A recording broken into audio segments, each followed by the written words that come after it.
Tuwing gabi, may nakatingin sa bintana niya.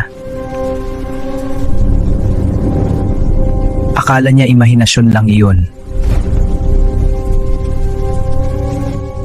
Pero bawat gabi, mas lumalapit ang anino.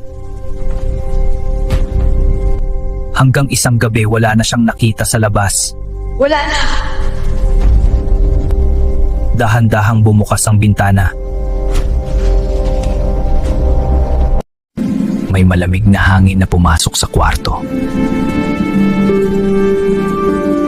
May narinig siyang bulong sa likod niya.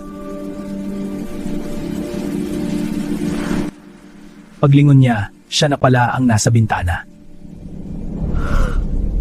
What was that? No, please, no!